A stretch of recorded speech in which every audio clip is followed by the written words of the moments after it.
immediate stupidity. Like there's no other word, there's no other phrase. You are a former NBA player. You are a potential Hall of Fame candidate. Did he become? Was he a finalist? Was he announced as did he make it? I don't Yeah, think so, right? I believe so. He made it. I, So you're a Hall of Famer.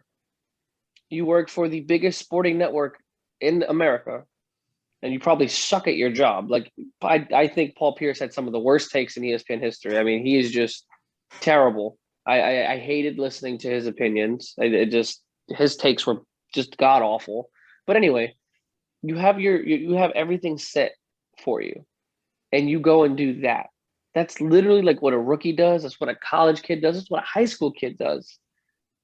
You act like we don't know you're rich. We act like we don't know that you're Paul Pierce. So you got to get on IG and you got to flaunt the money and the strippers and the booze and the bud. Like it's just irresponsible. It's stupid. It sets a bad example. It leaves a bad taste in ESPN's mouth, and he may never get another job again broadcasting. It's just you just don't do it. Literally, that's all I really can say. I mean, we can elaborate into and go into depth about how arrogant Paul Pierce has always been, career wise, how arrogant Paul Pierce has been since the Celtics won the championship. We were talking about it off air. This team specifically is the only team in like sports history that won't let this championship go and has to remind everybody on a daily basis that they beat the Lakers in 2007 and they were the greatest thing since fucking Betty Crocker.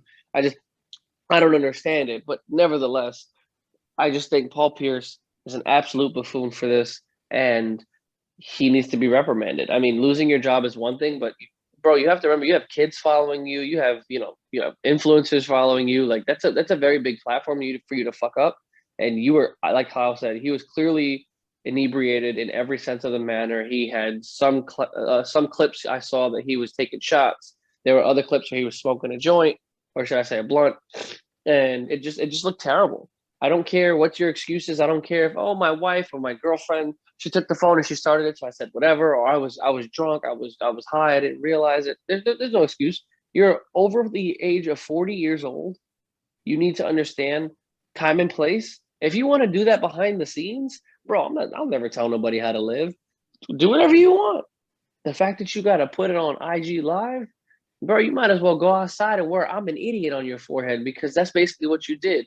He just tainted his career and the image that he left, not only in his employers, or should I say former employer's mouth, but in every network going forward, is irresponsibility.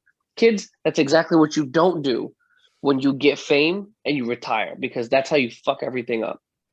I mean, Kev, I think you pretty much knocked that out of the park. There's not really a lot left for me to add here, but I will say this for the whole Paul Pierce topic. If Pierce knew that he was going to do something like that for the whole world to see on Instagram, it pretty much tells me that he knew he was on his way out from ESPN. And that Instagram live video was one way of speeding up the process for him to get out of there sooner rather than later. Look, Paul Pierce has had a phenomenal NBA career. He's had a pretty so-so, and I'm being nice here, broadcasting career with ESPN. And he's had some outrageous takes. I might get into that a little bit later, but it doesn't mean anything in the long term for Pierce. I think Pierce is just going to be fine. If anything, it gives him more time to have these parties at his house to show to the world on Instagram now that he's fired from ESPN. It's just Pierce was a mediocre broadcaster with ESPN.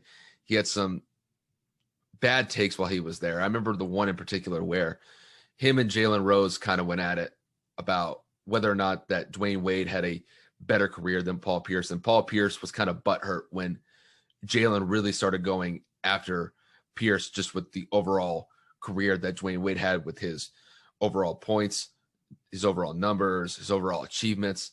And it was a persuasive case that Jalen made. And I mean, to me personally, I've always thought that Dwayne Wade was a better player than Paul Pierce. There's no discredit to Paul Pierce. He's had a phenomenal career in the NBA. It's just that I think that Dwayne Wade had a better one. But I remember that was one in particular where I remember Paul Pierce's face.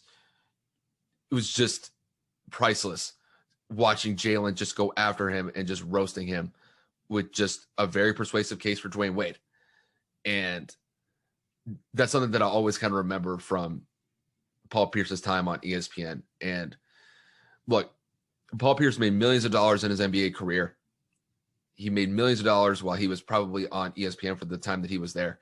So his pockets aren't going to be hurting anytime soon. He'll be fine. And like I said, it gives him more time to actually have these parties at his house or wherever he was to share to the world on Instagram.